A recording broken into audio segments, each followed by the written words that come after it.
Yes, good evening. It's the Armoury TV, and we've got some extra time for you. Oh my God, we've got some amazing panelists today, and yeah, an extra special guest. Let's get this started.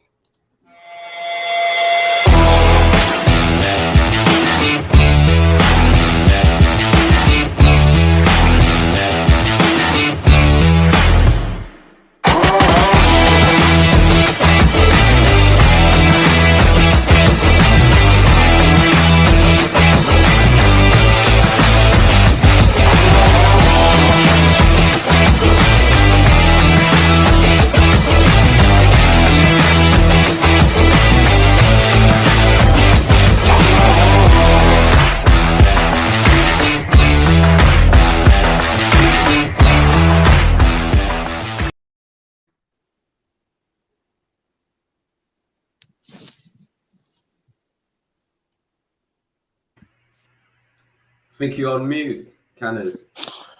This thing is lagging. Oh my God, that was lagging so bad. That was crazy. It just stopped on XHAKA, even though it's quite apt. But welcome. Listen, Armoury TV, extra time. Flip sake. I tell you what, yesterday, the sun has been shining today, and yesterday was no different. My God, what a performance from the guys. A little bit shaky in some areas, but you know what? We're going to get into all of that. But first and foremost, I want to introduce the amazing panel we're having for you guys today. Do you know what? We got a thing of beauty right now. So we're going to introduce Gunner King. Sorry. How you doing, King, man? What's happening? How you been, bro? I'm all good, man. Yeah, just so pumped after this weekend, man. Like victory over United. It's always just extra sweet, man. So absolutely. Yeah, I've been bathing in salty Manchester United fans' tears all weekend, and I'm like here for it. Seriously. Bathing in, just basking in the glory. I tell you what, of all the WhatsApp groups we're in with Man United supporters and everything, it's just great to kind of shut them up once and for all. Spurs dropping the bag as well, so they obviously got to give that a special mention as well. So absolutely, that's like my two most hated, closely followed by Chelsea, who are quite spawny today. But yeah, we'll get onto that. Lex, how you been, man? What's happening, man? It's been a minute. Yes. What's been going on? Yeah, man, I'm good, man. Good results this weekend. Obviously, it's always best. It's always good to beat United. I'm not gonna lie, throughout the game, my heart was kind of just pumping in and out. It was quite intense, but I'm so glad we got the 3 points. Yeah, and that's all that matters, right? It's the 3 points. It's the 3 points. Crazy. That's exactly. Yeah. No, man, that's good. That's good. We're gonna get into this, but first and foremost, what I want to do though is introduce Miss Colleen Wills. How are you? Listen, you sprinkle a bit of beauty dust onto our channel today. Thank you for that. And listen, please introduce yourselves to us. I mean, this is such an occasion for us. Well, thank you for having me on, guys. I really appreciate that. I mean, I don't know if any of you's watched the Football Terrace, but I'm Terry's co-host over on the Terrace. I think me and Gunner King met on, I want to say on a Gals stream. I can't remember. It was a Gals, right? Yeah, it was a Gals, yeah. But yeah, I'm feeling great, especially after this weekend. I actually live right next to Tottenham Stadium, actually, so it makes it a little bit sweeter. Wait, you as well? No way. I live in Tottenham Hale as well. Yeah, it's mad. You can see the stadium from that window. Yeah, same. It's just on the other side of the flats there. Do you even hear the cheers or anything that comes from? Well, I mean, when they play a game, I'm out of here. There's no way I'm listening to that. Yeah. Oh my gosh, that would be such a. But hey, listen, at least you sport the right half of North London anyway, so it puts things into place there. Listen, Nigel, how are you, man? What's been happening? Nah, bro, no. Don't, What's no, Candace, no. Me and what did I say? Nah, bro. What did I say? And I'm going to assume, because I was in the backstage, that's why you said it. That's what I was going to assume. I'm going to land now, yeah? You said, big up, Colleen. First time on the Armoury TV. Big up, Colleen, by the way. Thanks for joining us. Yeah. But you said she's added a little bit of beauty. Is it because I wasn't here yet? Is it because I wasn't here yet? What's going on now? What's good? Oh yeah, now I'm gassed. I'm excited, bro. Don't get me. I've had a great weekend since 3:00 yesterday. You had me worried for a minute. Now I was thinking, what have I done? What the hell? So did I. Yeah, I was expecting fireworks or something, man. Yeah, I was like, what? What's going on? What has Colleen walked into, man? Bro. I'm changed. Yeah, what? Yeah, got a fresh trim and everything, man. Do you have a fade with that? Do you know what it is, yeah? Got a little fade and that. Do you know what I'm saying? I thought, you know what? I'm finally ready. And Gunner's going to be the most shocked about this. I'm finally ready to commit. Top four's on! No way! Top four's on, lad! It's on. Man. It's freaking on. Hey, listen, you can't be dropping that with no music, man. Where's the music at? Yeah, Colin. He usually does a musical like interlude as an intro, by the way, Colin. Yeah, like he missed that. Like I was waiting for that, you know.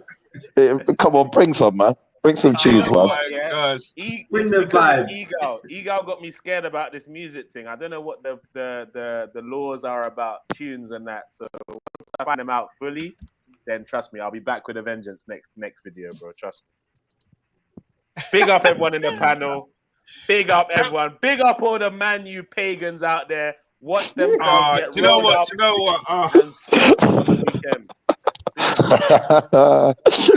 Oh my gosh. You're already busting up. This is on Monday. He's our resident Man United agenda guy. And listen, he's probably the only one really, the only United man I know who talks that little bit more sense. He gives a little bit of banter, but he knows his football, man. He knows his football, and he knows when to say when. So bless up on Monday, man. It's good to see that you're tuning in. You're one of the Southern United fans that don't kind of talk rubbish all the time. But I swear I've not met this version of Amondi, man. Because when he's around, Amondi's alright, man. He's cool. He's cool. Bless. I love him, man. I love him. He knows when time is time. So. Listen, I want to first off, draw attention, to the game yesterday. I feel as a channel, man, we didn't really kind of get onto this game as we should have done, man. This game yesterday was such an important game in so many ways. First of all, obviously, it was practically either putting us, cementing our top four credentials, and then also removing United from the top four question.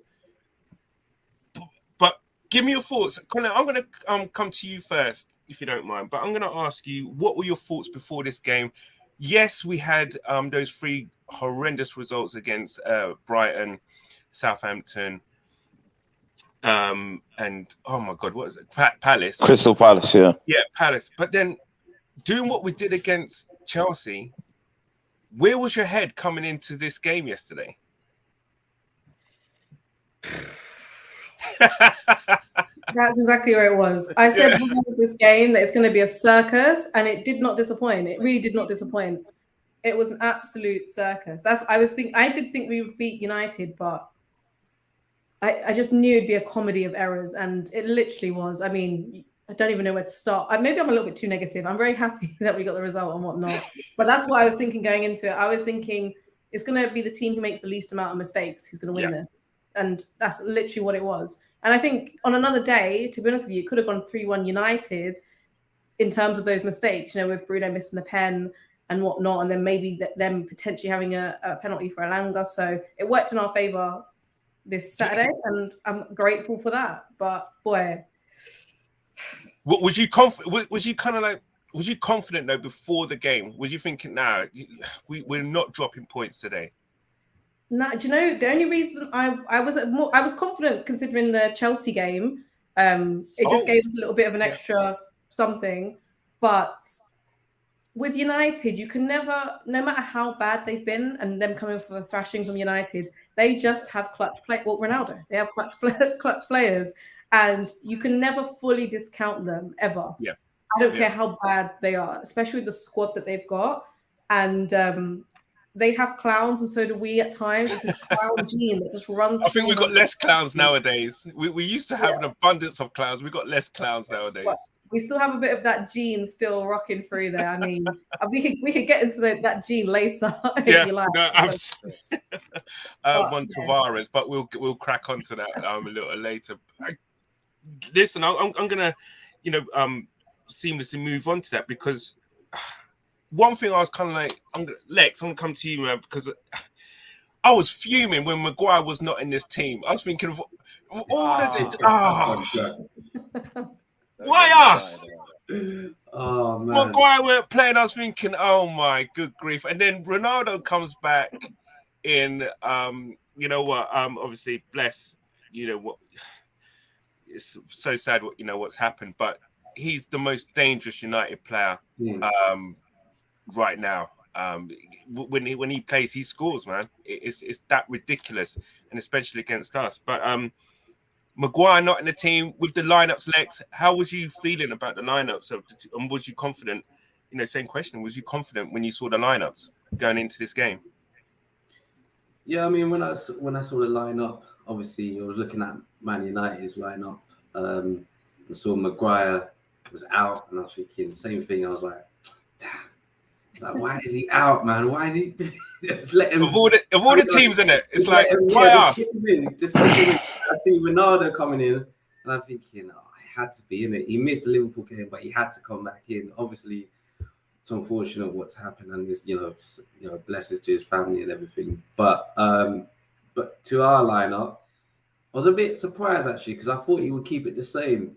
To be honest, leaving, it was kind of like a back five hybrid, back four against Chelsea. So I thought he kind of keep to that kind of same formation against United. But he's gone and been brave and put a straight back four. He's kept Tavares in. Obviously, we will go on to that in a bit. But you know what? I have to give a special mention to XHAKA and El Neni, because they've stepped up when Partey obviously has been missing, and obviously the big games against Chelsea and United have come in where you're thinking, damn, we've missed Partey. Obviously he's kind of pivotal to kind of how we play. And then El Neni's come in. He hasn't played, he's played little amount of minutes for Arsenal. Obviously he's played in the AFCON, but they've kind of stepped up. And El Neni, he's been known for his sideways passes, but he's put in some kind of penetration passes, which, a little drop of the shoulder. I'm thinking, okay, all right. So he's doing something a little different now. He's just, yeah. And then Eddie's come in as well. So you know what?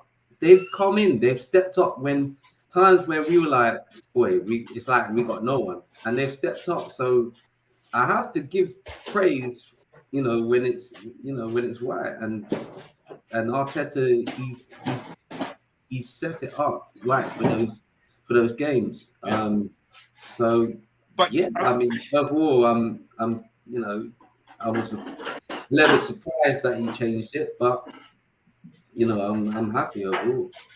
No, absolutely head up. But I'm going to temper that with King. I'm going to come to you in the sense that we know right now it's not about performances; it's about results. At this stage of the season, it's not. We can't even say, "Oh, do you know what? They played well," but fair enough, we didn't get it. It's results by any means necessary right now. With Partey and absolutely. With Partey and Tierney being out, we needed someone else, a player to step up, or a couple of players to step up, basically, and take on, someone not playing, regularly, or someone to step in and take the ball by the horns and drag us through to, and get these results. Is it luck or design what Arteta's got now with Nketiah coming in for Lacazette for, because listen, we can't fault Nketiah's performances, even though he didn't score yesterday. His performances, his play outside the box, etc. I thought brilliant. his work rate, and at the end of the, I know Nigel's hating me, man, right now. Nigel's hating me right now.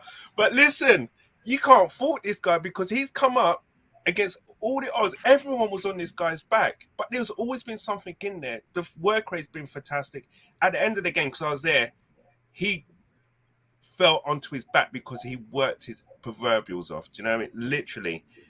And XHAKA and El Neni coming in, as Lex has said, that's 2 games. We can say that XHAKA's been absolutely immense to the point where it's like, where is this coming from? And El Neni personally, talk to me, man, because we need these kind of players to step up and drag us through. Well, the first thing I want to say about XHAKA is I don't think it's just 2 games. For me, what's happened is after the sending off against Liverpool, I've not spotted a single bad performance from him. Yeah. Okay, when we lost, we lost as a team. It's not like anything that he did.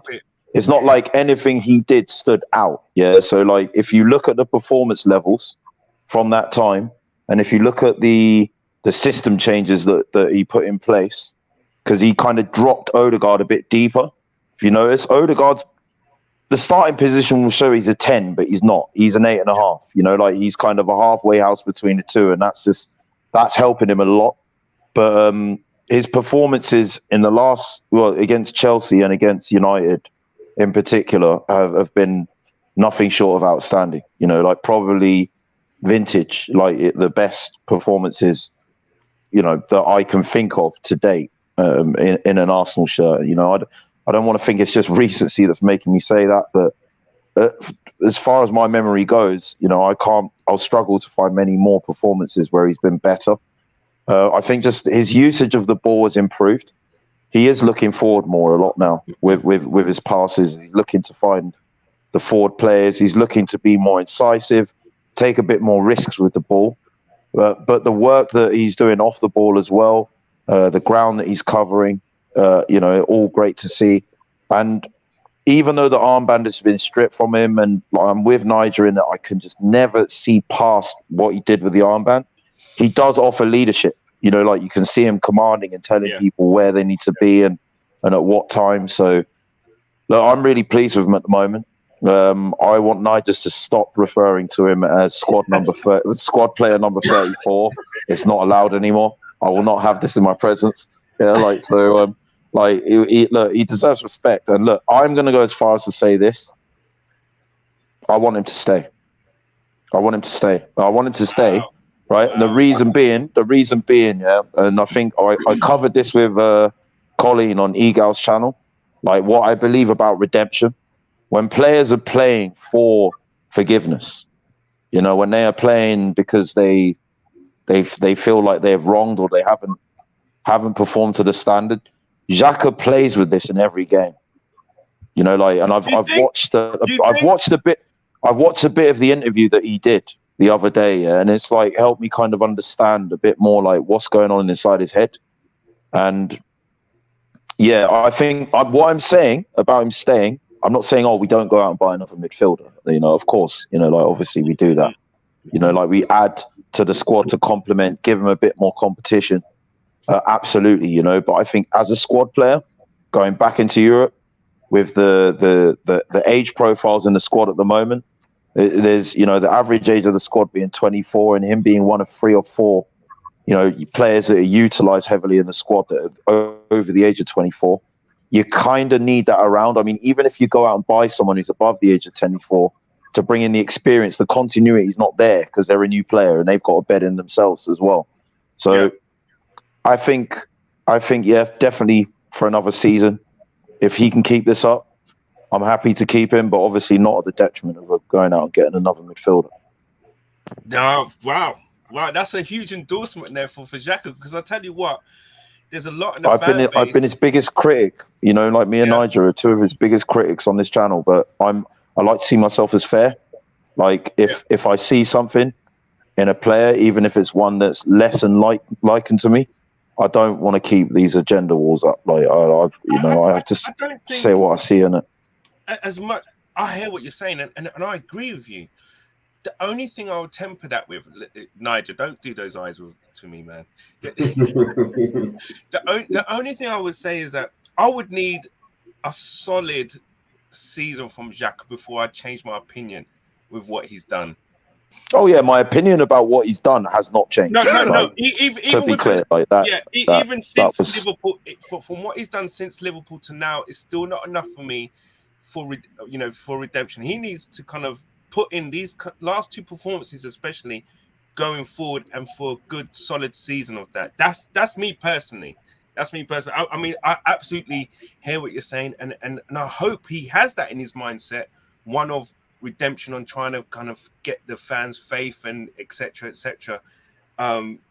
Because I tell you what, there is a player inside it that can do a job, but I just, knowing us and the levels that we want to get to, I don't think he's the one to take us to the next level, so to speak. I mean, players of the caliber of Partey and above really is what we require, in my opinion, anyway. But listen, there is always a place for a Xhaka in your squad, right?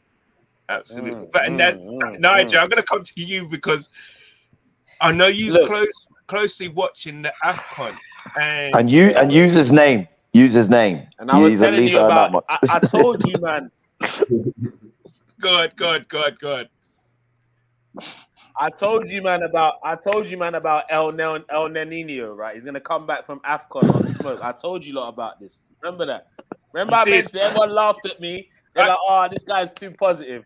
But Gunner's put me in a weird space, right? I'm not gonna lie to you guys. He put me in a strange space. I came on this show to praise Granit Xhaka, not to call him number 34, big him up, great last two games.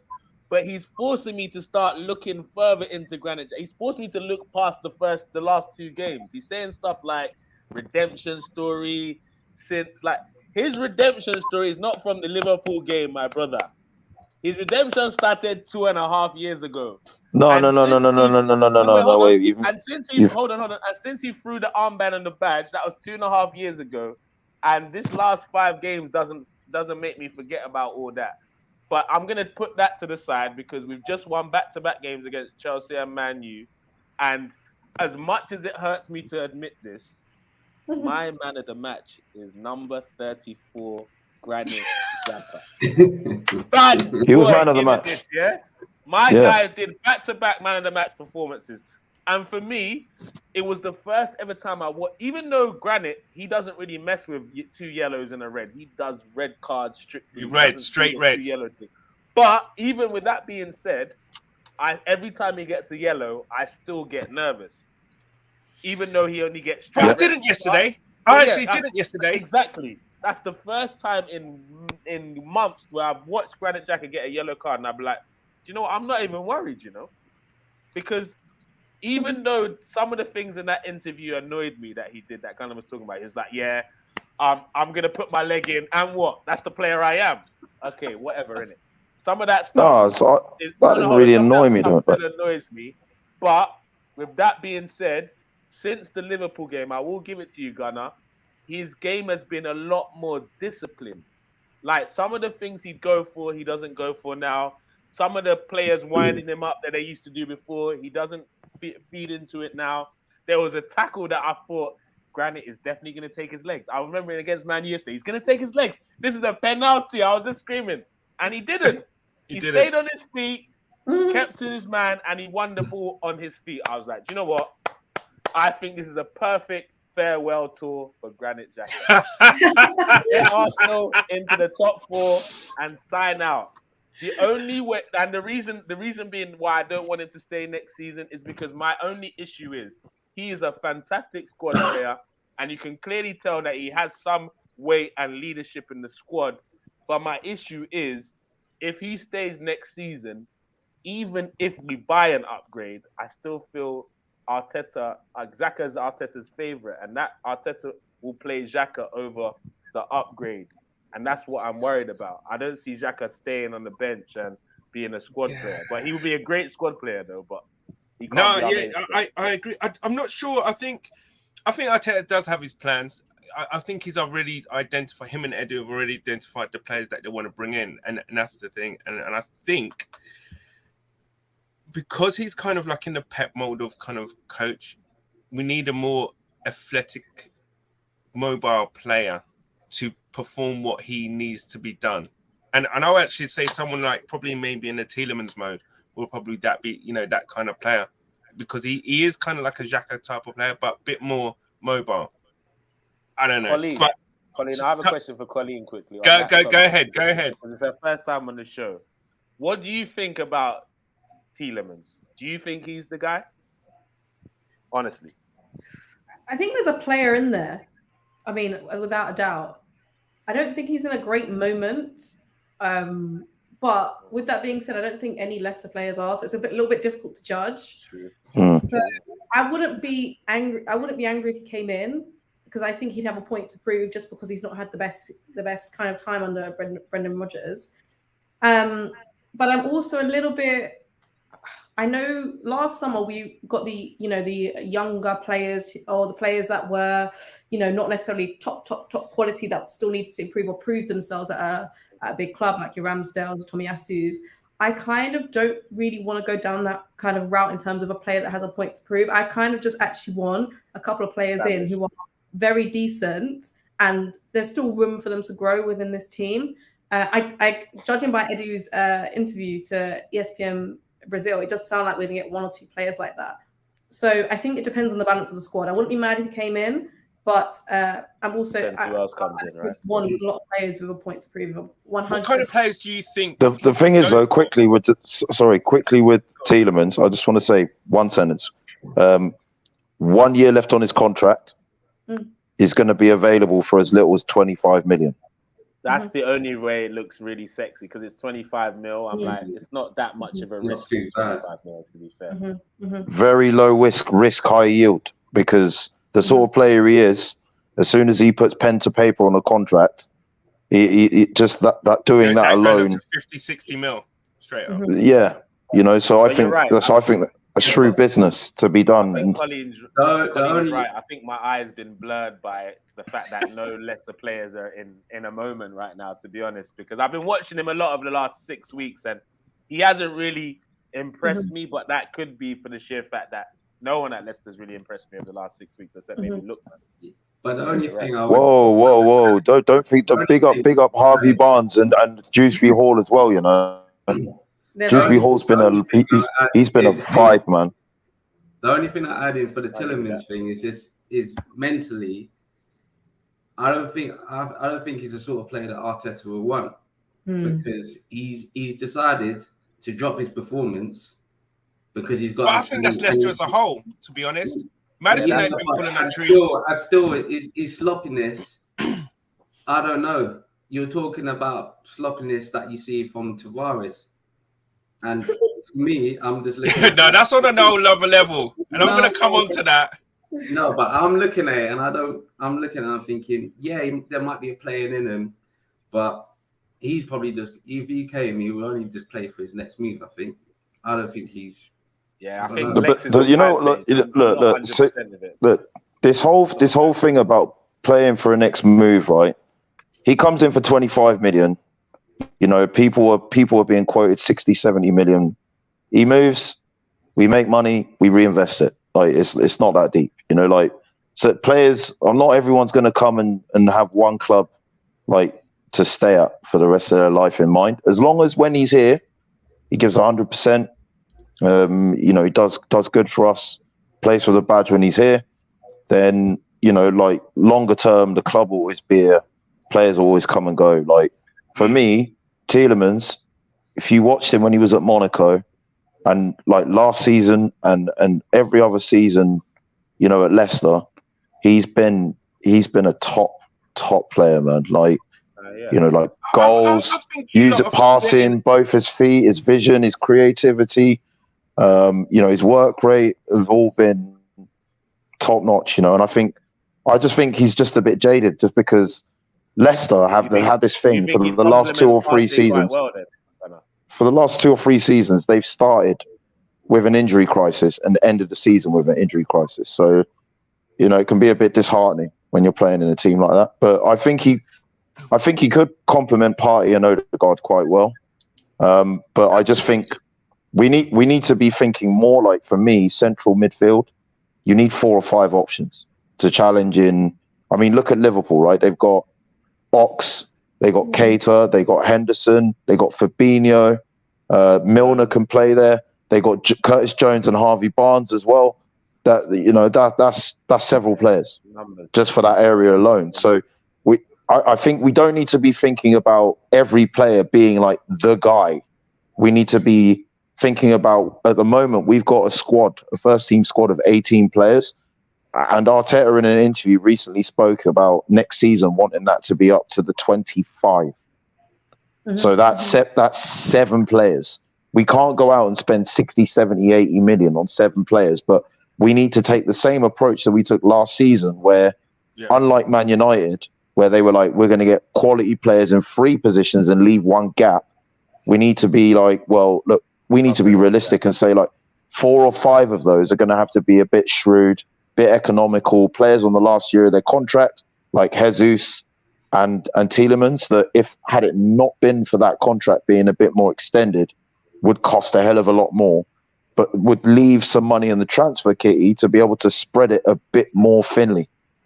I get what you're saying. Yeah, I totally agree. I think we need to be creative. We need to be kind of, we need to actually be shrewd in a transfer market. We can't keep going around throwing money. And I think Tielemans would tick quite a few boxes. Listen, this guy's still only 24? Yeah. So he's not even near his peak yet. So, nowhere near it. So it would be quite a shrewd buy, in my opinion. But let's move on. I'm going to come on to... bugging, bro. Sorry? Amondi's bugging, mate. I know. You gotta do this research on Google, bro. Come on, bro. Oh my gosh. Maybe he's still recovering from the beating yesterday. Sorry. Leave him, man. This is therapy for him, man. We know on Monday, man. This is therapy for you, man. We'll talk you through it, bro. Here for you, bro. We can see you on your couch. It's all good, man. Colin, I'm gonna talk fullbacks. That's I said it all, Wow. We're gonna go there, Hannes. Yeah, I'm gonna have to go straight there, straight in, let 2-footed the into our fullbacks, because yesterday I saw firsthand how shaky we were. I'm gonna start first with Cedric up against Sancho. Look, listen, on a regular day in his Dortmund days, Sancho was ridiculous. Who are you talking about? Sancho. No, I'm talking about Cedric, because Sancho was coming up against Cedric. Huh? Jaden Blanks, bro. Bro, the guy was elite in Germany, man. He was elite. He was elite in Germany, seriously. He was elite at the Champions League stage as well. And I have to say, yesterday I was watching him firsthand up against Cedric. Had an absolute torrid. Now the thing for me is that all throughout the first half, and especially when, I don't know if you remember it during the game where Cedric just blasted the ball out of the pitch, and gave them a corner when he was under no pressure whatsoever. Mate. After that Tellez shot, right? Right. It was so funny because straight after that, Arteta sent Tomiyasu out to start warming up vigorously. It was so funny.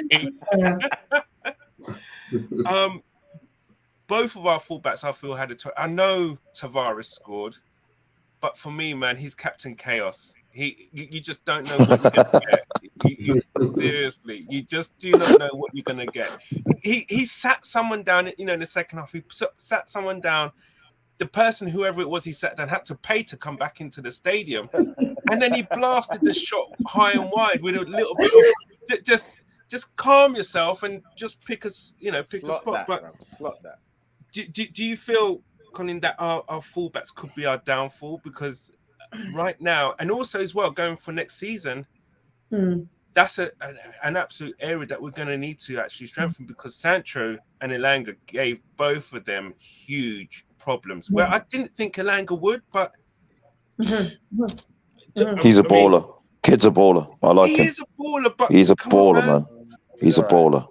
But no, man. Tavares, he's gonna all day he looks suspect. You just do not know what you're going to get from him. And I think going forward with teams that are that little bit more structured, and especially against I think obviously now the biggest game is against Spurs. We need both of them to. I don't know if Tomiyasu is going to come back in, but Colin, give me your take on our fullbacks right now. I'm not going to be too harsh on Cedric. I'm actually a secret Cedric fan. It's not even a secret, actually. I'm a Cedric fan. I am. Sorry, just sorry to cut you there, but have you seen that picture of Cedric after the goal, after XHAKA's goal, where he's hugging him and he's closing his eyes, and it's just like, thank you. I think we'll start with Cedric. Outside of the game with United, I think he's done reasonably well since he came in. I think it was at the Wolves game onwards. Yeah. Considering not playing a lot of football, and a lot of times he has looked like one of the better players in our defence over the last few 6-7 weeks now. I'm not going to go too harsh on him because I think he was always a limited player. He was once we got too spot when we start seeing Tomiyasu playing, and then he comes back in, and we're like, oh, you can clearly see the differences. However, he then went back to the Cedric that we know at United, and words fail me sometimes. I'm not going to lie to you because I don't know what the hell was going on. I really don't. I don't know what the hell was going on. He's a lucky boy to even walk away with not conceding a penalty. I didn't think it was a pen myself, but if it was to go the other way, I'll be calling for that. You know what I mean? So I don't think it was one of his best performances, and I just think it's a good thing Tomiyasu's coming back in now. Now, Arteta's a bit random sometimes. Sometimes he'll keep whoever's been in the squad until they make like a proper mistake before switching them out in a situation of injury or outperforming. And sometimes he won't really care. So we've seen it in different occasions where he hasn't necessarily given Pepe a lot of opportunities when he maybe have played well when he's come on. Or in instances of Martinelli, you've seen him score a goal and then still get dropped to the bench the next game. So I'm not sure how he's going to go around with that. I don't want to be too harsh on Cedric, but I think that's the difference in those areas when we need to rotate and then go into these big games. Okay, they might not be as good as our first choice, but Cedric, he needs to step up for that game, and I feel like he regressed actually, so I was a bit disappointed. However, my vim is for Tavares. I mean, we've got a note down here. We've got a comment down here. Tavares is suffering from confidence issues. He's young and will make mistakes. There's a baller in there. Give us your take on that. Listen, I appreciate he's young. I appreciate that he's a diamond in the rough, okay? And I can see he has good qualities. And, that's great. Good for him. But we can't be having these brainless dodo performances going forward. Now, him being young is fine. Like, he's still raw. Yeah. But, I mean, there's certain things that you just can't really excuse. It's like it's a lack of IQ. And I don't know if you can teach that. You know the Premier League rules, for example. Jumping up in the air with your arm up, you're going to give away a penalty. I saw that from the North Bank. I said, "What is he doing?" It was so far up, like it wasn't even like styled or anything. Here. It was the highest position everywhere. I think there was a moment in the second half where, he did so well down the flank to get through into the box, beat a couple of players, and you're thinking, all we need is that little moment of quality. He just blasts it left.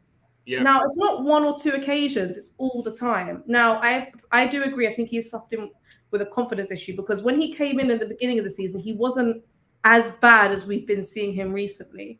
Obviously Nottingham Forest screams to mind. Crystal Palace wasn't his best, finest hour either. But we've seen that we can't put Granit Xhaka as a left back. It's not working in terms of our lack of depth in midfield, so we can't do that. I don't want to say we don't have a lack of goals because we've just scored 7 goals in 2 games, but I feel it's very difficult to put Saka in terms of how good he is offensively into left back. So we have no choice but to trust him and go forward with him.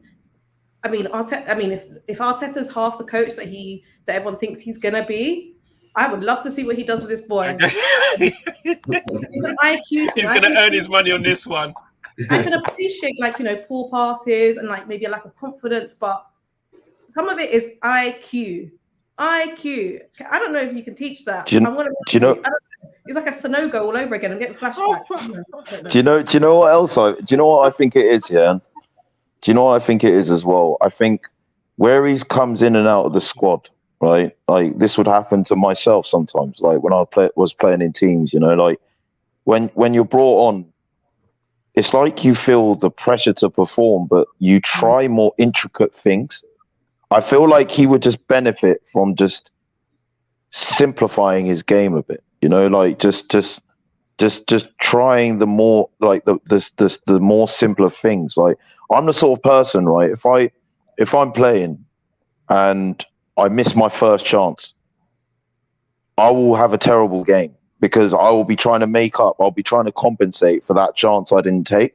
So I'll be just trying more and more chances, and I won't be spotting where I could have made a pass or, you know, where I took the shot too early or something like that, you know. And like I feel like I watch his game and I resonate with that, you know, like where I feel like he is trying to impress a bit too much, like where he's had a bad performance and now he's trying to compensate with it, like by just trying too much, you know, like, and I think I genuinely think if he just toned it down, I genuinely think he'd be fine.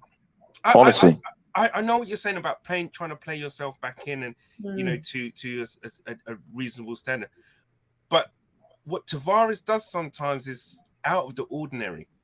That it's just that little bit like just calm down, just calm down. The hand in the air thing was just crazy. It smacks of what are you doing? What seriously? Come on, your hand shouldn't be there. That you know, I understand there's rustiness with not playing it and continuity. You'll get that kind of rustiness out, and you'll play yourself into you know a semblance of form. But I think it comes more. There's more to his failings right now. There's a lot of goals that we've conceded that have been down to him. Aspilicueta against Chelsea was him. Against Palace, he was involved again. Conceding. Definitely. And yesterday as well. So there's a problem there, and the thing that scares me, which I'm with Colleen on, is that teams are now going to start picking targeting. On yeah. Seriously, and listen, who plays on Tottenham's right hand side? Is it Kulusevski? Yeah, and he's been doing all right. Kulusevski, yeah, he's been doing all right. Kulusevski could have an absolute field day with him on that side, man. And that's what concern. And they would target that because they know that all you need is just to have your movement, just that little bit, you know, because he switches off. And that's nothing to do with form. With Thierry's injury record going forward, this is not just for the end of this season. This is going to be for the next season as well, as we're trying to grow and stay competitive. Yeah. I don't know. I want to give the guy a chance. I really do. I think we all do. You see Tavares, yeah. Do you see Tavares, yeah? And I don't think Lex was on the show. I think everyone else other than Colleen and Lex were on the show. I remember there was a time, start of the season, where these men were telling me it doesn't matter who we play left back, it's the same quality, Tierney or Tavares. After man had a couple of good games, I'm like, no, but at that point it was. At that point it was. At that point he was. At that point he was playing to that standard. He was playing to that standard. He was. I hear you, but I saw the bigger picture. Like Tavares is the most random. I don't think I've seen a player like him in my life before, bro. It's Captain Chaos. The guy scores his first goal for Arsenal at the carpet, bro. Not even away, at the carpet. So he's getting love, confidence high. So what then happens? His confidence he thinks, you know what? I can go back to the old nonsense I was doing now because they love me, innit? All right, cool. So he spends like 50 minutes doing the old bullshit. He concedes a penalty. He's like, fucked it again, man. Somehow misses the penalty. He then is playing a little bit more reserved for a little bit. But for me, he just needs to go and watch how he played against Newcastle and Chelsea and just put those two performances in one. I'll tell you what else. Handbrake, and at Newcastle, he was just he was an attacking threat. If he figures out a way to balance the two, there's, as you said, Colleen, there is definitely a player there But to discover, to unravel that player, That needs to start with his Arteta's got celebration work. as well. That's chaotic in itself. Yeah. Didn't even get that one. I've never seen a player But like him. I'm not gonna lie. you know Flash what up though? his knees. You know what though? I think with him though, I think Canna's touched on it a minute ago. Composure. Like what I was saying about my shooting. Like either I'm too relaxed, or Trying to put your foot right through it and bust the net. or When do you last play I ball, guys? rush it. Yeah, like there's no. I play like almost every other week, man. I'm going to start playing a bit more as well. But yeah, like there's never that in the middle, like where it's just like It's a little bit finesse, just a little bit. Finesse. I think it's more. I think it's more that like than it's not an ability issue. I just think it's like he's either too relaxed. Like some of his 5-yard passes that he was missing were just basic, where he was like he was in his head, he was like, you just got out of bed, but he's being pressed by 3 people. And it's like, what are you doing? But then when he goes to shoot in that moment, he relaxed way too much as well. Like, I think he needs to like know how to kind of measure like his temperament and his urgency, like in his composure on the ball. And I think if he does these things, he'll go on to be a good player. Like I just think, I think he's come into this. He's come into the season at the worst time, man. Like for anyone to come in when we're on that kind of a high, this is like seize the moment time. Wait, hang on, please. There you go. Right. So off of the international break here. So like that form has been broken that we were in. Like the whole team has clearly suffered from that hangover a bit. Yeah, and like. Tierney's got injured last minute. And Tierney's like one of the mainstays of our team, like one of the first talking about him being our next captain, right? So you're coming in, you're stepping in for this guy because he's got injured. So it's like that's a huge burden of expectation. You have to beat Palace to remain above Tottenham, and we didn't. Into the team. When he came into the team earlier in the season, that level of pressure wasn't there. And that's why there's been that difference in performance levels. You know what I mean? Because when he stepped in, it was like, okay, Tierney got injured, but we're in good form. And it's not like we've had an international break to break up the form. And it's not like the game he's coming into has that amount of pressure riding on it. So he was allowed to ease his way in. Like he was making mistakes in those games as well, but it was a case of overall he was doing the right things for more than he was making mistakes. So it's just I'm not trying to excuse him of his errors. I'm not trying to say that errors weren't there and I'm like turning a blind eye and I'm trying to be positive and put a positive spin on it. I'm just trying to just establish a bit of balance there, like because these are difficult things for any player to have to like come into, but this is his first season in English football. Like they're two completely different moments of the season and levels of pressure that he's expected to come in and cover for Kieran Tierney. I think what Colin was touching on as well is Tierney's problems are being persistent with injuries. So are we going to have to look at another option there? Just because he's that consistently injured? I think Colin, or at least another centre back that can play as a left back as well. Arteta's got to really kind of earn his money with the coaching for Tavares. If he's brought him in. Yes, he's young. Let's see if he's coachable. Let's see if he starts taking on the advice or the coaching tips of the coaching staff. And Arteta is gonna earn his money on this one. I tell you. But do you know who Tavares should be at least as good as that? What's that guy's name for West Ham? He can't defend for shit, but he keeps it simple. Masuaku. Yeah, bro, he's dead at defending. But he keeps it so simple. Yeah, because he's not trying to get found out. He's a winger. But he just knows his station. He knows he's a natural winger though. That's why he's a natural winger. He knows his lane. He's lane. He's techie. He's good on the ball. That guy. He's good, skillful. No. He's comfortable. He's comfortable on the ball. And to be fair, so is Tavares to a degree. He is both. He doesn't mind cutting in on his right foot, but he just has that rush of blood. He just pass the bloody ball, pass it. But Canners, I And he think we're tries to take on forgetting that one thing though on this stream. One thing we're forgetting. Man, you are fucking shit. Excuse my French, yeah. Man, you are dead. Because we just spent 10 minutes like destroying our fullbacks. But Jaden Blanks, bro, and Elanga had nothing for them. Literally, we still pammed these guys. I would disagree with Sancho to a degree. Sancho had a good game yesterday. He was no, they both had a good game, in my opinion. You guys are hyping Sancho. I'll give Elanga because he looked a bit more dangerous. Other than the goal for Ronaldo, Sancho didn't really do much. If you can tell me other stuff he did other than that little dribble in the corner. Listen, Cedric didn't have a torrid for nothing. No, Cedric had a torrid time because he's a bad fullback, not because Jaden Blanks, bro, had a good game. You know what I'm saying? I'm not having that. Sanchez was ripping him a new one, man. Well, I want to hear what Lex has to say. You don't agree? Yeah, no, and that's what I want to move on to Lex. Lex, I've got a question, and we're going to shift the subject, though, Lex. We're going to shift it because...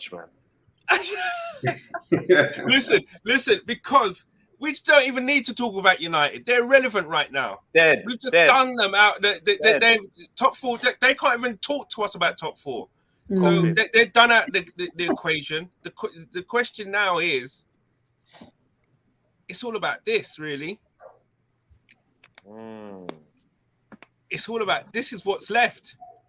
And essentially, you can remove the last game for Tottenham because that's 3 points. That's standard 3 points. But the others, for both teams, I'm going to leave that on there for you guys to soak that out for a minute. I'm going to come back. If you showed me this 3 weeks ago, our games looked so much more difficult. Now, it looks a little bit different, you know. Like that's why my whole energy's changed from we're in temper your energy and temper your little kind of jig and all that. Temper that, right? Because you know what happens. Believe. That's what I've been saying all along. Is believe, brother. Right, believe. At Southampton, that was 3 points. That was 9 points right there, right? But so let's temper that. Lex, let me put it up for you again. So yeah, looking at that. What we got there? And listen, I know it's not Football Manager 22, and then one's there, and Lex, try go week by week for the running right now, and what you think. Okay, come on then. Yeah, let's go week by week. Week by West week. Ham and Leicester. What happens there?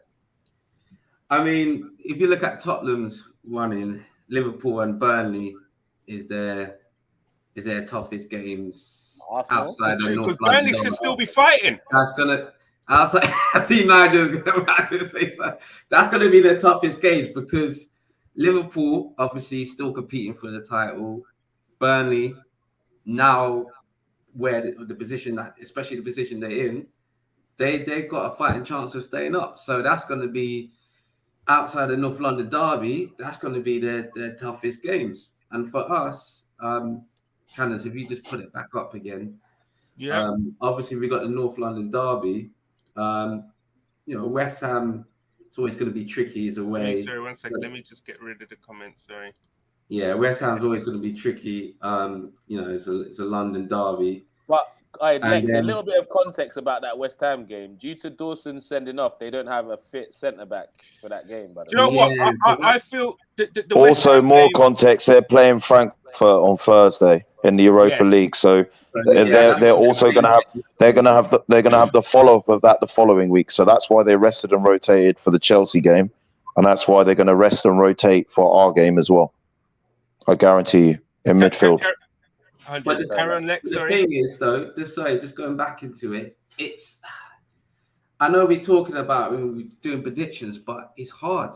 It's so hard because Tottenham has been a little bit like us in the sense that the games that, they should have got the points out of, they've been so unpredictable. I mean, they didn't even get a shot on target against Brentford, but then they were scoring, banging like 4 or 5 goals in the previous games. So it's a difficult one. I think there's one caveat there. They haven't had a shot on target in 3 hours of football, by the way.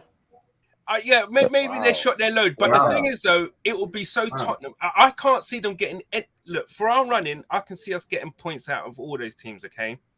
But for their running, you'd probably say Liverpool, that's 0 points. But do you think that they could pull out something against Liverpool? They did against City. It's possible. It's possible. I mean, that's the thing. It's been so unpredictable. I mean, looking at Liverpool's run again, it's, Leicester, they could points. Norwich, I mean, that's at the moment that looks like a given. That's 3 points all day. I think it would go down to the North London derby. To be honest, I don't think so. I think it will. I think that will be the main caveat. To be honest, I think depending on what position we will be in when we get to the North London derby, I think and the result that you get out of it determines where I think you ultimately will finish. I think it will get down to it. You can't. You're on mute, Niger. You're on mute. Are we doing a political chat here or something? Lex, what's going on here? Oh, we have to deny, bruv. We're asking you to predict, innit? Don't tell me how difficult it is to predict. Telling me all. Listen, I can't. MC squared and all that thing there, bro. Bruv. Listen, have you seen this season? Have you seen this season? I mean, yeah, it's right. Southampton, Brighton, and us being Chelsea and Man United. I can't. Look, if I'm gonna go by the games that we're playing and the predictions, I'm saying I think we could get the 3 points against West Ham. I guess Leeds won't be easy because they're still in the mix for the relegation. I don't know, man. For me, Leeds has to be 3 points. Let me say what I think. Yeah, Leeds won't be an easy game at all. I think our best chance, right? So we're 2 points ahead of them at the moment, right? Mm. If Leicester didn't have to rest and rotate for the Conference League themselves, like it took a 95th minute winner, for them to beat Leicester the last time away from home. Leicester have got it in them to at least get a draw out of them. But in any case, right, let's just say they win that game and we beat West Ham, right? What we need to do is we need to go to the North London derby more than 3 points ahead of them. And the reason I say this... After the North London derby or before? No, before. So we need to win our next 2 games. And at the very least, if they beat Leicester and then lose to Liverpool, that will mean we will be 5 points ahead going into the derby. So they will go into the derby knowing that there is nothing they can do to go ahead of us, right? Yeah, and it would actually mean that if we won that derby in that situation, we would only need a point from the last 2 games to secure top 4. No, this is what we... because... No. So they're 2 points ahead of us at the moment. Let's just assume they beat Leicester and lose to Liverpool. Yeah. We'd be 5 points ahead. Yeah. And then if we beat them in the derby, it would be 8 points. We'd be 8 points ahead from 2 games. So we would only need one more. Yeah, we wouldn't need anything left. It'll be done. It'll be done. Yeah, sorry, it'll be done. Yeah, my maths is awful. That's what we need to do. But even if we lost that derby, then we would know that we wouldn't need a lot of points from those 2 games. I don't know. I can't do it. Honestly, but that's what we need to do. We need to win our next 2 games, because what that will do is that will put so much pressure on them in the derby. Because at the moment they're like, well, you haven't beat us in our new stadium. You have not beaten us on this ground since 2012 and 13. So if they go into that knowing that they're 2 points behind us still, or 3 points, because their goal difference is so much better than ours at the moment. If they are within 3 points of us, they're going to go for it. Whereas their heads would have already dropped if they're 4 or 5 points behind us, because they'll know that game's not going to change anything. Do you know what I mean? And then they'll know. Ghana, honestly, if there's any game that I'm confident that we're gonna win, it's the North London derby. I'm not the guy that's been screaming top 4 all that season. But if I'm confident about any game, I'm saying it. Clip me up, whatever. The only game I'm confident about in that running is the North London derby. We're going to come to their backyard and smoke them. The other games, I'm not ready to commit to a result, but I'm confident that game, if we come into that game with the same 2 points that we have clear, we go 5 points clear after that game at Shite Hart Lane, and that's it for me. But the Liverpool and Leeds game, who plays first? Is Tottenham playing Liverpool first? It depends on the scheduling. I think the Leeds game is on a Sunday. Because I think that's a major advantage for us if we play Leeds first. Because if they play Liverpool, let me check it. Let me check it. Out of Liverpool, the pressure, the amount of pressure that would be on those boys against Leeds. Colleen, already won, right? Give me your thoughts on this. I know it's not nice to do predictions because. No, you guys are getting a key thing about Arsenal, United, and Tottenham. We're all bloody clans. It's so true. All of our remaining games, and we could easily lose every single one. Yeah. Now, I think the 3 games that we lost in a row, if anything, I would have expected us to win those, or at least get 2 wins and a draw, potentially a draw and a loss between Chelsea and United, worst case scenario. The absolute opposite happened. The thing that is hurting my chest a little bit is that I don't want to be in a situation where it comes down to the final day where Everton could potentially be fighting for their lives to stay in the Premier League, who have never been relegated in the first division ever, period, and us fighting for top 4. There's many positive ways that this ends well for us, but it's not gonna. I'm telling you now, it's not gonna happen. We're not going into the North London derby with. Oh man, you had to kill our bubble, man. You had to press. Come on. We do actually only need 3 wins. If I'm sure it was that easy, we wouldn't even be in this situation right now. We would have had it secured a couple of weeks ago. It's so true. Listen, I love Arsenal with all my heart, but I do not trust them at all, and I don't trust Tottenham. I can just see it written in the stars. Tottenham getting a result at, with Liverpool. I can just see it happening. I don't trust any of them, and it wouldn't surprise me if out of nowhere United somehow just came back into the race. I was like, yeah, we've got this sorted. I was so confident. I think that ship sailed. These lot break my heart. I'm not doing it. Colleen, there's one thing I can say confidently. United are done, innit? It's between us and Spurs for sure. They got United got Chelsea next. They're done out here. They're not average as hell today. And Chelsea 4-2. Realistically, going into that game, who'd have thought that? Like. None of I did. The only reason I thought that we might win. Come on, man. Hold on. Shall I tell you why?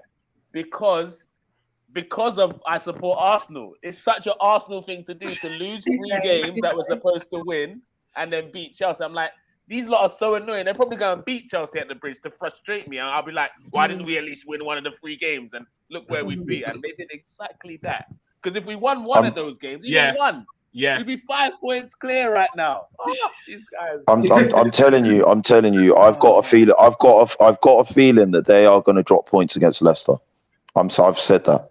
I think. I'm not saying a loss. I think a draw, something like that. Yeah, like a draw, or they could lose potentially because listen, Leicester, like the last game that they played, it was mistakes. Like they completely controlled Tottenham. Like they totally dominated, outplayed them. I think at the moment Spurs are in a bit of a funk. You know, like I said, I hope so. But like I said, for 2 games without getting a shot on target. They've done that 4 times this season. But do you know what, Gunnar? I don't think Spurs are in a funk. Do you know what I think's happened with Spurs, and especially when they had that little run that they went on?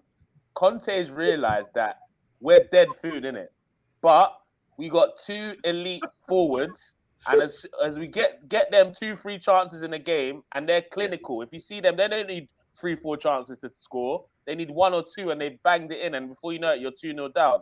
So if any team goes 1-0 up against Spurs, for me, they're not winning that game.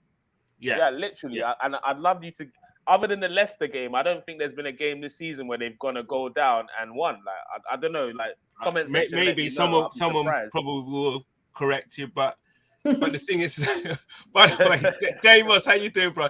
Loving your maths, man. Big math. But listen. Before we wrap up, I just want to ask Colin, because it's your first time here, and you know you grace us and thank you and blah blah. But make sure you come back, Colin, man. King had enough. Damos killed him with the big maths comment.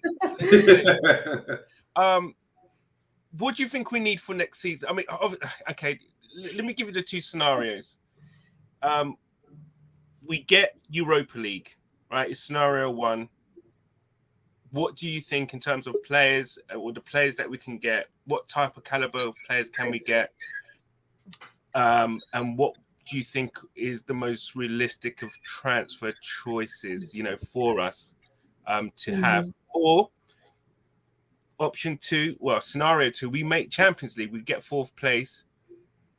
What do you believe, or what kind of players would you like to see, or even a number of players would you see, you know, the areas where you think we would need to strengthen, etc., for the squad, but players, and also to improve our first 11? Where do you feel that we would need to improve, or, you know, in those two scenarios? Or what do you think is realistic? Sorry.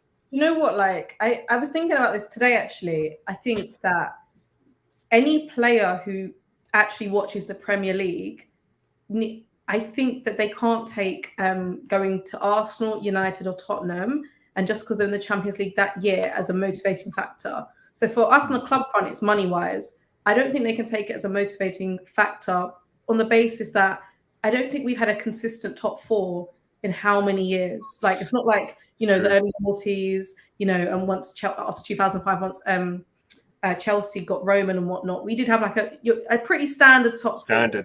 So I think it'd be naive on a player's front to be like, for example, Arsenal in top four, they've got the Champions League. I want to play in the Champions League when we've been out of the Champions League for 5 years.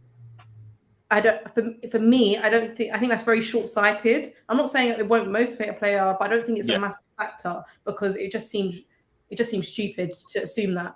I would love for us to be in the Champions League and then go on to 20 years again, straight up in it. But, you know, I don't know if that's going to happen. So I don't think it changes too much in terms of whether we're fifth or fourth. Right. Because, I mean, we finished eighth twice in a row. We still got Thomas Partey into the club. That is true. I'm not saying it wouldn't make our lives easier, but I just don't think it's as big an emphasis as it's made out to be nowadays, considering it's the top six, essentially. And at the minute, we're not that club who you can nail on will be in that. So what we need, I mean, we need depth. We need a lot. And I think it also depends on outgoings as well. I'm personally not convinced Nicolas Pepe is going to be here next season. Are you concerned by that, or you like one of those where you're like, yeah, he needs to go? I like him. If he's happy to be a squad player, considering if this form of his and how he is, you know, he's a bit Jekyll and Hyde, I feel like. Yeah. He can put in a great performance, but sometimes you see him defensively just like, you know, Aston Villa-esque. Yeah, it doesn't really suit Arteta a lot, considering how you see him in the African Cup of Nations that just went. If he's happy to be a squad player and try and prove himself against the squad, he can stay. Absolutely. Yeah. But if you're Pepe, who's still like, you know, he's starting to get to he's in his, he's 26 now? He's in his 26, yeah. You've come to Arsenal on a massive fee. It hasn't exactly worked out. You know, you're probably thinking, you know, I want to be playing games. I want to be starting. I'm in the peak of my career. Like, I should be starting. So I don't know. I'm happy to keep him, but I can see him going. Yeah. So I think we need 2 strikers minimum. Give me your type of strikers you want.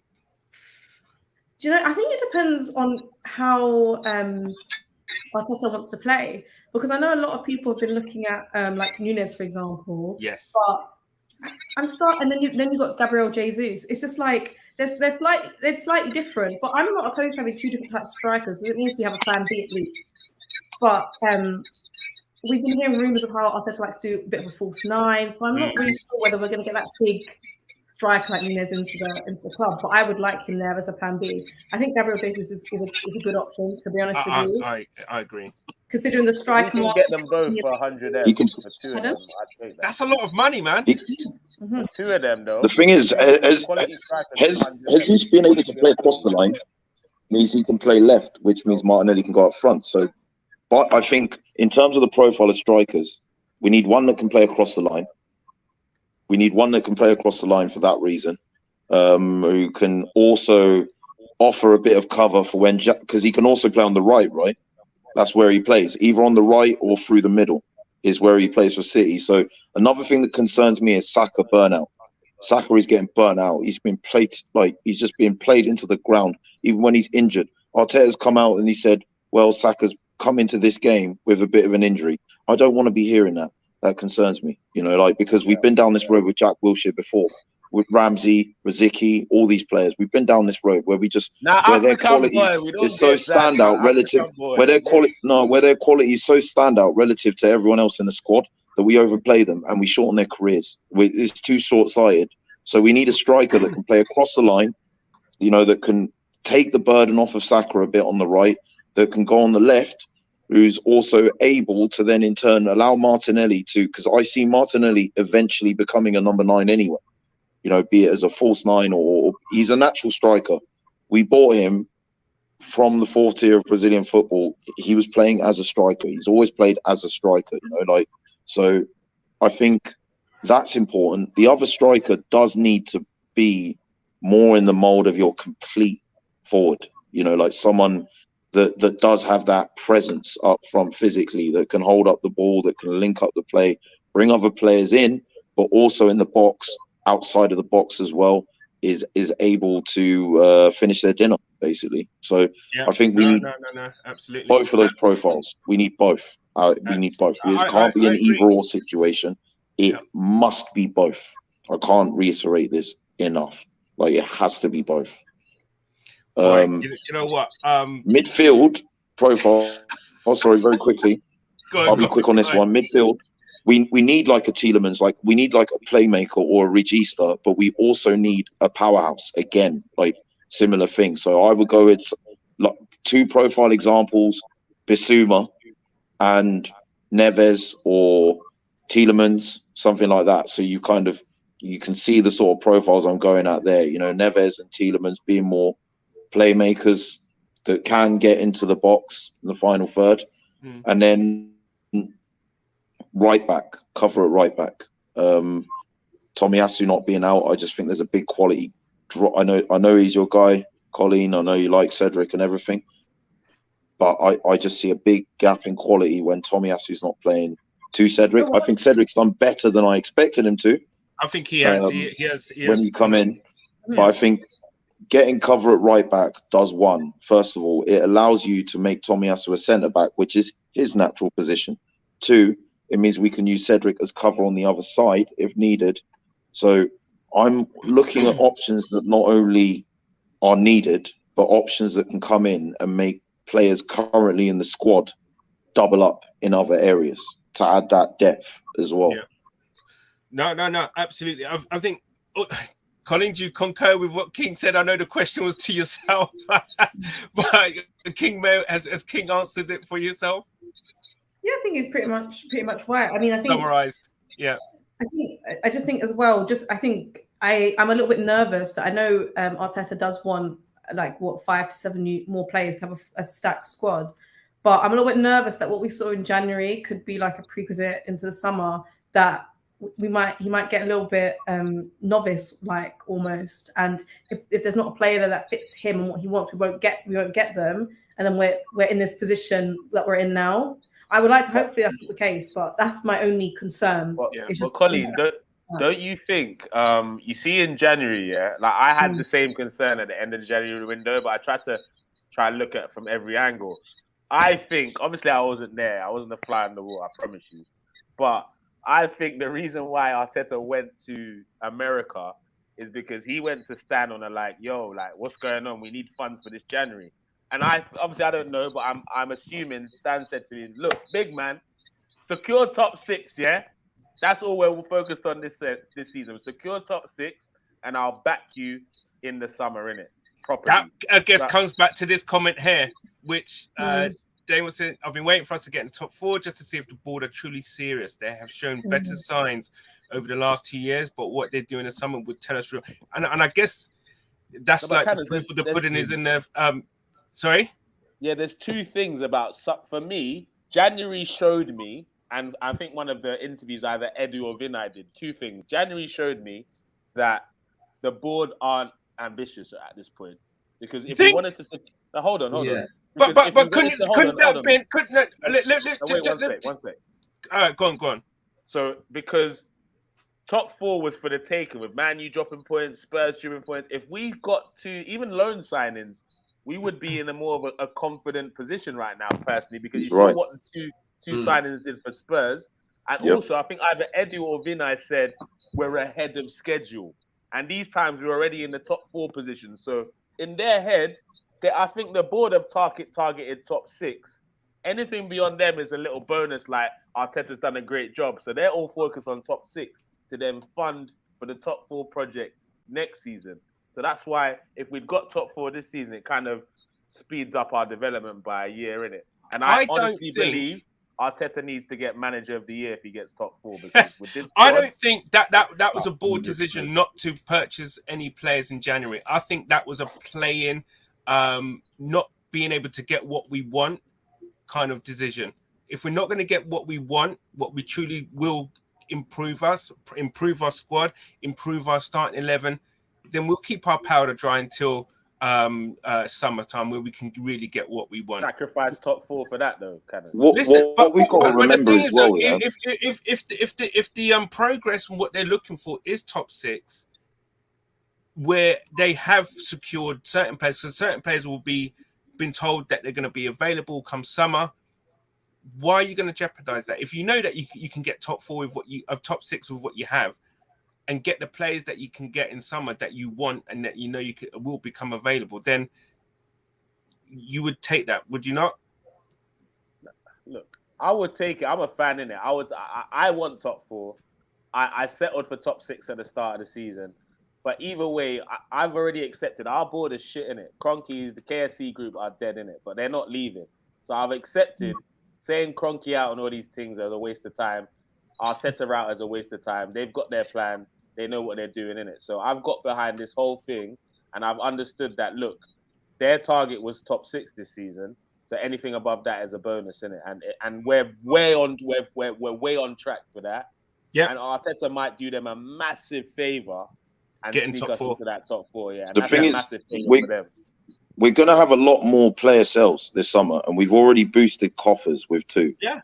So Torreira's deals agreed with Fiorentina. Guendouzi's gone. M's.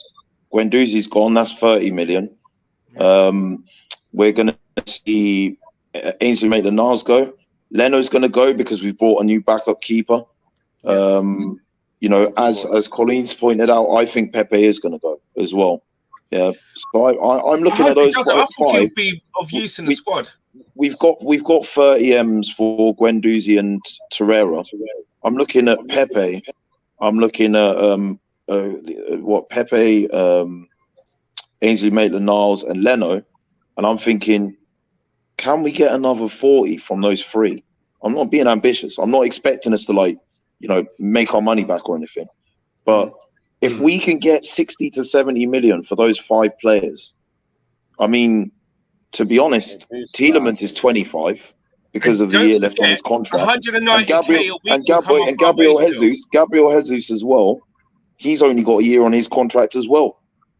So you're looking at those sales of those 5 funding those 2 players and still having your transfer key because you haven't touched it.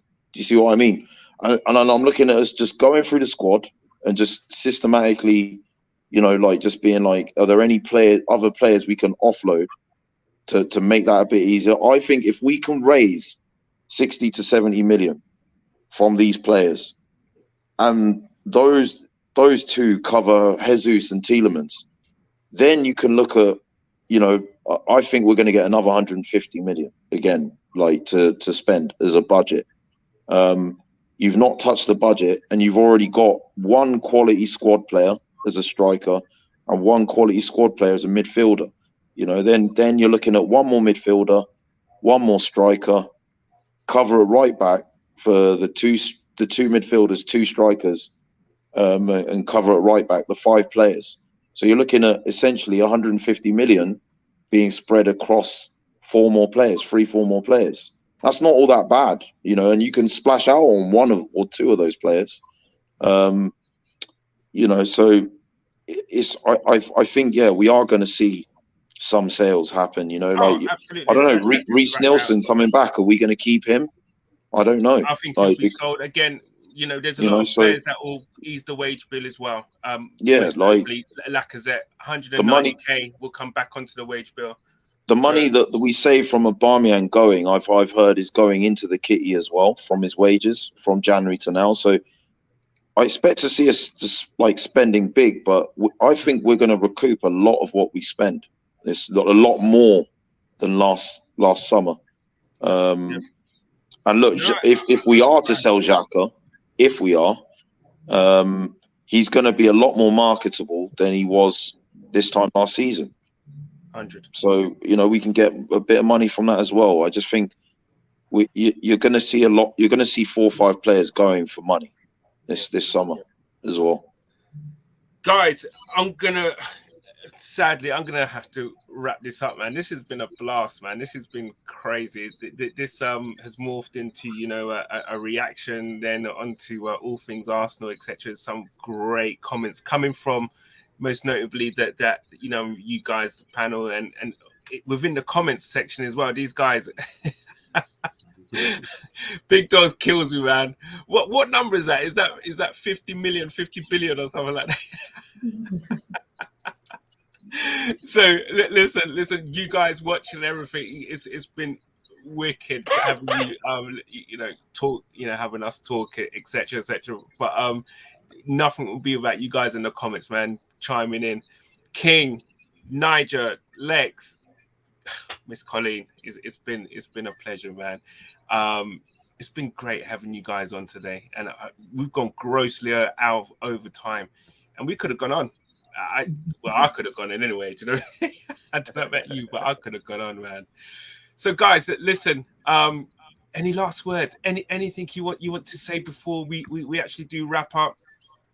Any last words? Say them now or forever. Hold your peace. Man, you dead food. You got put to the sword this weekend. I know you're upset. Man like Big Phil, Amondi, all of them, Red United TV. Don't worry. There's always next season. Ten Hag and them, man, there, yeah? All of that. Funny how we don't see Big Phil. You dealt with them. You dealt with the United man, yeah? So I want to deal with the Spurs man. In fact, I want to deal with one Spurs fan in particular. Patrick. Patrick. On my life, yeah. We are not going to see a Spurs top on Colleen, man. There's a side bet in it. There's a side bet, man. It's not happening. And oh my God, Colleen, I'm going to be there that day. Yeah, like I want to see the look on his face when I take that Arsenal top out of my bag and I say, put this on. Excellent. We want to see that. Miss Colleen, just before we do leave, please tell everyone where we can, you know, get hold of you, where we can see you, how can we interact with yourself? I mean, for all things football, essentially, I'm on the terrace 3 days a week. I'm on there tomorrow at 5 as well. So mainly the terrace, but I'm also on Igal's show, EGTV, GR Laguna, and on Latte Firm. But as my name is there, I can't even do the point. Those are my my socials where a lot of Arsenal talk does go around. Fantastic. We'll put all the links and descriptions that, you know, in the description. Everyone, please, you know, who's witnessed this extravaganza of all things Arsenal today, please smash the likes and subscribe if you have not done so already. That only leaves me to say, Colleen, Lex, Gunner, King, Niger, listen, it's been a blessed evening. Thank you so much. Until the next time. Come on, you Gunners.